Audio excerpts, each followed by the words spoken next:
Ya, kalau kita bicara kriminalisasi, Pak Jokowi kan latar belakangnya kalau dari sisi tata negara saya, Mas Aiman, itu cukup terang lah bahwa beliau punya rekam jejak ya. Kalau kita lihat contoh saja yang saya dalami betul, Pilpres 2024, mohon izin ya, kenapa saya punya dugaan itu, ya kalau sejalan dengan politik kepemilian beliau, maka koalisinya akan aman dari kasus-kasus korupsi. Tapi kalau berseberangan, lihat menteri-menteri Nasdem, maka akan ada kasus-kasus korupsi yang muncul. Nah, itu bentuk-bentuk kriminalisasi dengan kepentingan politik. Saya melihat dari rekam jejak itu tidak tertutup kemungkinan Pak Jokowi juga melakukan langkah yang sama terhadap Prof. Suryo CS. Padahal sederhana caranya, dengan tidak langsung membawanya ke ranah pidana, ini bisa ditunjukkan dengan mudah. Tidak dari sekian banyak bukti yang ada itu, satu bukti utamanya yang tidak ada.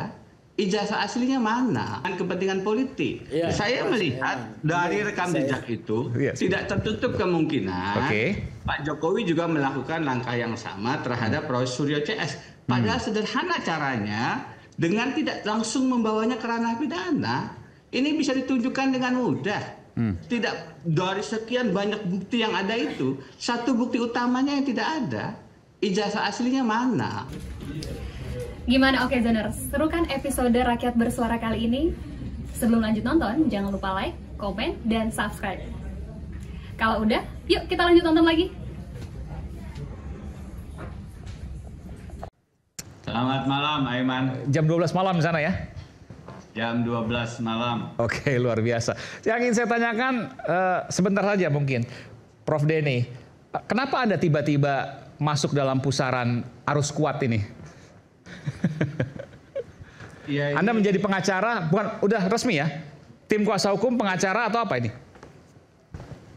Tim kuasa hukum, Prof. Surya dan kawan-kawan. Oke. Anda bisa jelaskan, Prof. Denny, kenapa tiba-tiba Anda masuk ke dalam pusaran ini? Begini, ada alasan pribadi ya.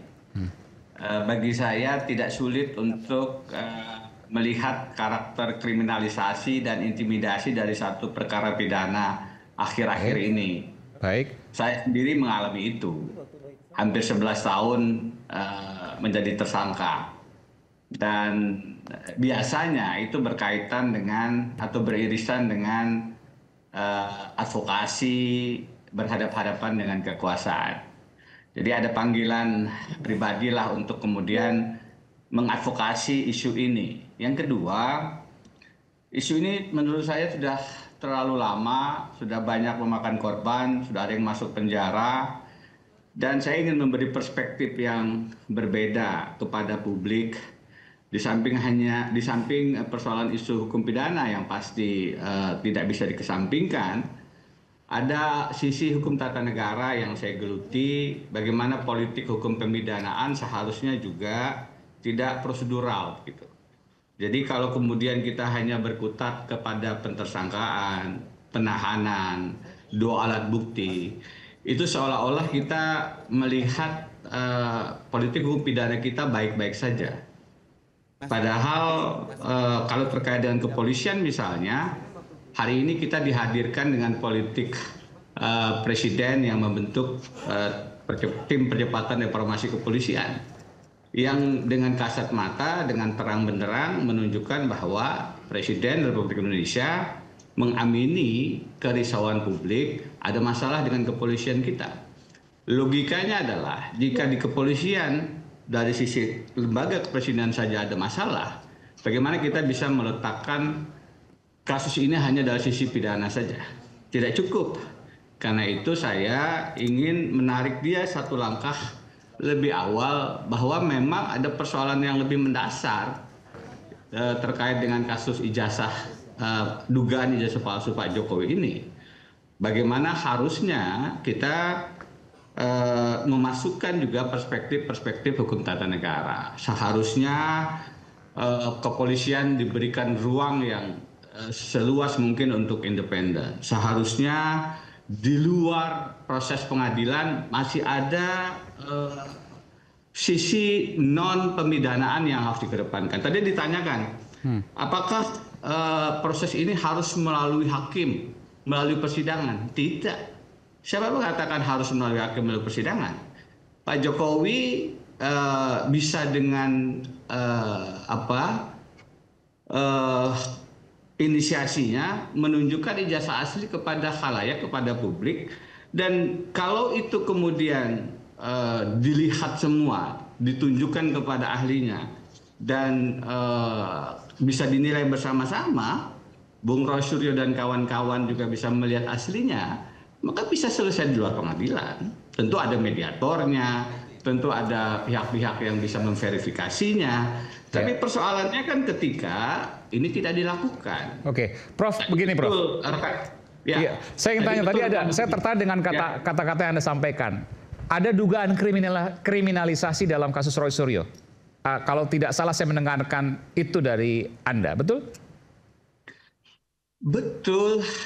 Oke, Anda bisa jelaskan di mana dugaan kriminalisasinya? Satu, tadi saya berpengalaman menghadapi secara pribadi menghadapi kriminalisasi ya. Dan saya tahu karakter kriminalisasi itu apa. Dan dia beririsan dengan juga sifat-sifat intimidatif. Karena itu saya mengambil keputusan untuk melakukan advokasi ini. Kenapa begitu?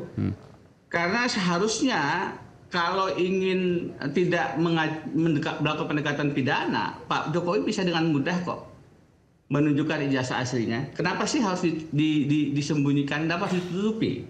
Kenapa harus melakukan prosedur yang sedemikian rumit? Sampai sekarang kan semua menjadi prosedural. Di Komisi Informasi itu akhirnya UGM mengatakan tidak bisa memberikan, itu sudah serahkan kepolisian. Kepolisian mengatakan dalam proses penegakan hukum. KPU juga mengatakan dengan berbagai alasan prosedural.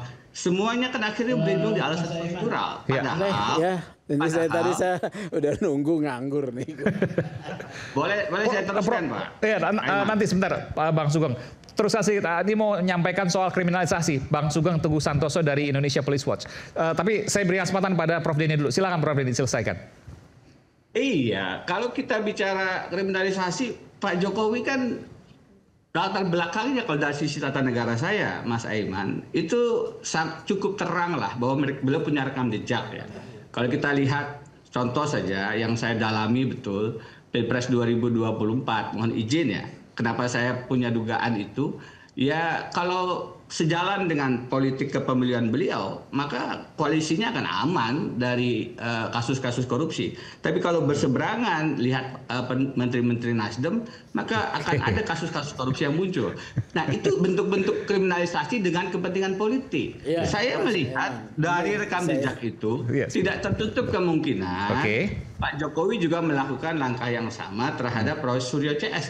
Padahal sederhana caranya, dengan tidak langsung membawanya ke ranah pidana, ini bisa ditunjukkan dengan mudah. Tidak, dari sekian banyak bukti yang ada itu, satu bukti utamanya yang tidak ada, ijazah aslinya mana? Dan itu tidak pernah ditunjukkan. Bagaimana kemudian Roy Suryo dan kawan-kawan dikatakan melakukan tindak pidana, padahal ijazah palsu yang dijadikan dasarnya sendiri tidak pernah ditunjukkan oleh Pak Jokowi. Betul, itu menjadi tidak fair. Ada pendekatan begini di kepolisian, Mas Aiman, yang saya ingin juga seharusnya konsisten dilakukan terhadap Roy Suryo dan kawan-kawan. Ketika ada kasus dugaan tindak pidana korupsi dan yang diduga melakukan tindak pidana korupsi itu merasa ada pencemaran nama baik dituduhkan kepada dia dari pihak lain yang melaporkan misalnya, maka kepolisian itu pernah zaman Pak Tito Karnavian mengeluarkan satu rujukan, Pak Nasrullah nanti mungkin bisa dikonfirmasi sebagai ahli hukum pidana, bahwa kasus pencemaran nama baiknya di hold dulu, dibuktikan dulu tindak pidana korupsinya ada atau tidak. Karena kalau tindak pidana korupsinya terbukti, tidak ada pencemaran nama baik. Kalau tindak pidana korupsinya tidak terbukti, baru kemudian kasus pencemaran nama baiknya jalan. Di pengadilan maksudnya ya? Dibuktikan dulu korupsinya. Harusnya logika yang sama dilakukan juga terhadap dugaan ijazah Pak Jokowi, karena ada ancaman pencemaran nama baik juga. Yang terakhir, Bang Aiman, saya mendengar betul ya beberapa podcast yang dilakukan oleh Rektor UGM. Saya belum pernah mendengar Rektor UGM mengkonfirmasi ijazah Pak Jokowi asli. Yang saya dengar kemarin saya buka lagi itu podcast yang saya dengar adalah kemarin ada rektor, wakil rektor sama dekan Fakultas Kehutanan UGM yang saya dengar podcastnya. Mereka ditanya berkali-kali bagaimana ijazah asli Pak Jokowi. Mereka bilang ijazah aslinya ada di Pak Jokowi. Yang dikatakan oleh rektornya adalah beliau menyelesaikan program S1-nya di UGM. Tapi ijazah aslinya pada saat ditanya di mana, ada di Pak Jokowi, yang bersangkutan sudah diserahkan. Salahnya di mana itu, Pak Prof Denny? Salahnya adalah ketika kita menyimpulkan bahwa ijazah yang ada di Pak Jokowi asli, belum tentu. Oke, padahal UGM nggak pernah ngomong itu. UGM tidak pernah mengatakan, UGM tidak pernah mengatakan, maaf, saya tadi malam mengulang-ulang Oke, betul. Tapi kan bahwa Pak Jokowi lulusan terbaik, salah satu lulusan terbaik UGM itu pernah dikatakan oleh rektornya.